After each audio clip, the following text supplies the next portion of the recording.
Part 2 of our title matches here at Sunset Station's Strike Zone.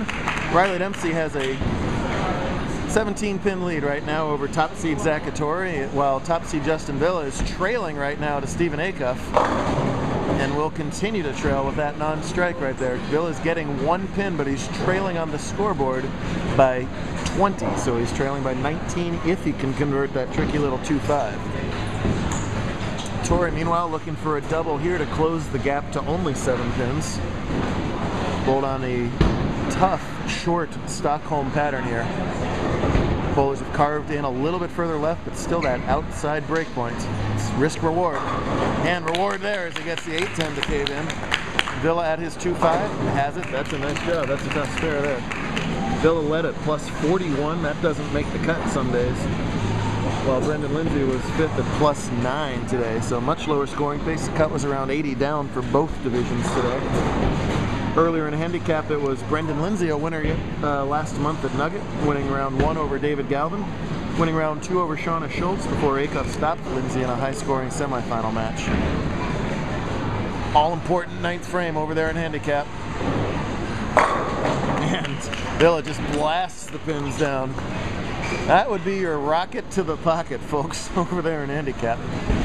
Now Hattori in his 7th frame to retake the lead.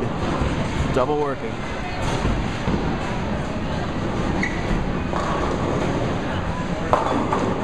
Yeah, left the whole way. He wanted to get that high hit to trip out everything, but really, in honesty, he's fortunate to only leave a 7 pin right there. Acuff, meanwhile, has found a little hold where nobody else has been all day long, and he has just been labeling them in the pocket over there. That's a 6-bagger, and that's going to be a win.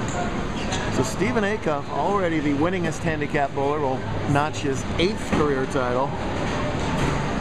Some very valuable extension on his lookout, Zack, on his his all-conference bowler of the year lead. Zack decides out of nowhere to cover every single board on the spare. I'm surprised he hooked at that spare. But it fell, and he trails by 12 as a result of it.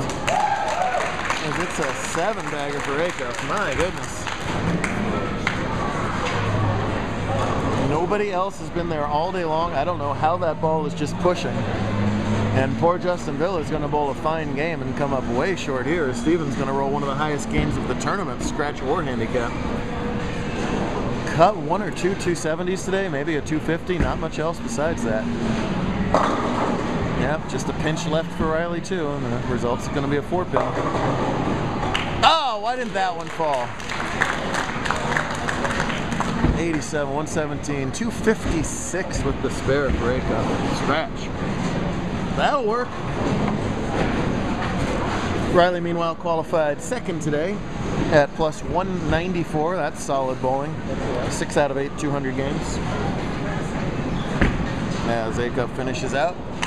The command performance out of Steven. Great job. 269 with pins. Nice sportsmanship out of Justin there, as he's got to be like, what happened? Poor Justin Villa, he's bowling a handicap tournament, he's clean with the double, he's got to think he's in pretty good shape, and he's trailing by approximately 4 million, thanks to Steven there. That's bowling, kids. It happens sometimes. Man, he's going to finish out at least in the 2 teens, 220s with 1 more hit. No losers there, just a winner and a runner-up. Riley takes yet another re-rack. We have no limit on that. As long as you're taking it for a reason, you can continue to do so. Again, leads by 7. Both bowlers with spare workings. This is the man in pink's 8th frame. And he's looking to lay that ball down just to the right of the 2nd arrow. So he's really, really forcing those shoulders to open up, so he wants to project it out to around 4 or 5, way further left. Wow, it came back. Had the break point we were talking about, but gave that ball a little more belly. Nice reaction. 10 of the pit. 10 of the pit again for Villa. Wow. What a title match in handicap. Good heavens. This is the handicap match. Yeah, really. This is, well, who are we kidding? This is the handicap match over here, Zack and Riley. Riley could still punch out to beat Justin. Zack can't, so he might have the 3rd and 4th highest games of the 4 people bowling in the title match. Of course, Justin and Steven, two of our higher average handicap bowlers there. Wow, what weird connection there. What a finish for Philip. Great stuff out of him. We'll focus on scratch now. Poor Justin did absolutely nothing wrong. Got whomped on. Unbelievable. Zack will trail by 8 now if he converts this 7. Remember, last time he did the great circle route to cover this 7. Usually on Sport, you'll see him go hard and straight in these spares. Playing it off that hooking pattern. A little more comfortable that time. It's that feast or famine of that extreme outside entry angle that both bowlers are coming in at. If you can fine tune it and get it right, you just feel like you're never going to not carry. If you start to come in late, you leave those weird 7s and 10s, 2 10s come into play, you bump off it and you leave a 4, and it can get very frustrating very quickly too. Zack is 1 double to show for it. The only 2 strikes, at least they came in a bunch form, so he's got that 1 double. Other than that, 9 counts. Can still max out for 214. Riley going at a 2:02 pace, so certainly anybody's game here still in the 9th frame. So much talent between these 2 bowlers. 24 career JBT titles between the 2 of them. Somewhere in the realm of $30,000 between the 2 of them in career earnings. With us, that doesn't count Zack's 64 grand, of course, from Teen Masters, where he's a back-to-back winner, as well as a back-to-back TPC winner. There, he gets the carry there. Looks like both bowlers have decided to belly the ball out a little bit more on 69 and be just slightly straighter on 70. That 9th frame strike so huge there, setting up all the different possibilities in the 10th frame. When Riley struck in the left-hand lane, he laid it down closer to 15. I think he's going to be closer to 9 or 10 on this one, if he throws it well. Been a while since either of these bowlers were in the winner's circle. Yeah, further right, for sure. Oh, wow, but it doesn't lay. I think Riley's surprised by that. I think he thought that was better than a 3-6-10. And not the spare you want to shoot in the 9th frame of a closely contested title match here. Easy to chop it, easy to slide by it. He's going to have to do neither of those here in the 9th frame to maintain the lead here, or else the lead will switch back to Zack again as we go back and forth here.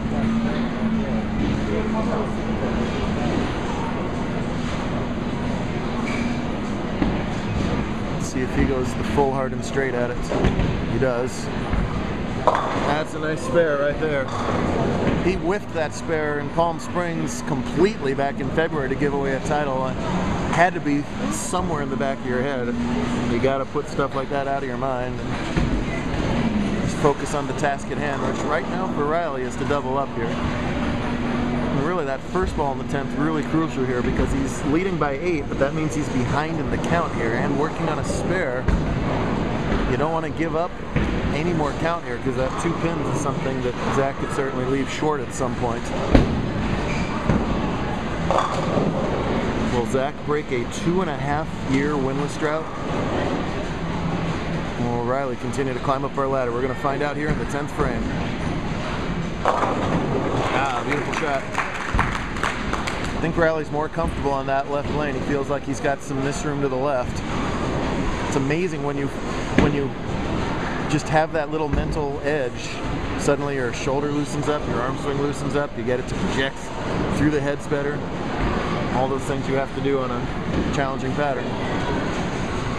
Okay, that strike here makes Zack get the first strike and good count. If Riley strikes on this ball, Zack will have to double to win the tournament.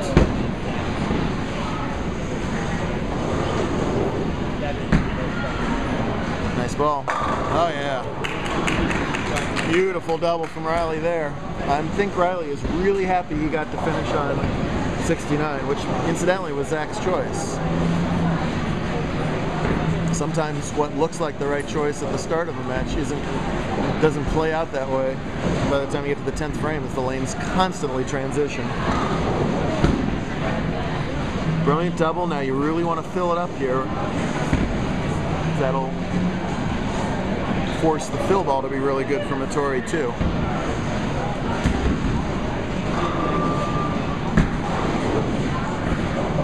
He has it for 212. Solid game from Riley. Zack needs 29 pins to win this match. Strike 9 or better wins. Strike 8, we have a tie. Wouldn't that be exciting? Strike 7 or less. Riley captures his 14th career win. It has been 2.5 years since one of the most talented under 21-year-old bowlers on the planet has won one of our local tournaments. That's an aberration, and it's not indicative of the quality of bowling that he has had with us since then. He's that memorable 280 to 279 match at Red Rock earlier this season. A couple shots I know he'd like back. He has a chance to end all that. He's got to fill 29 on a tough pattern, on the tougher of the two lanes.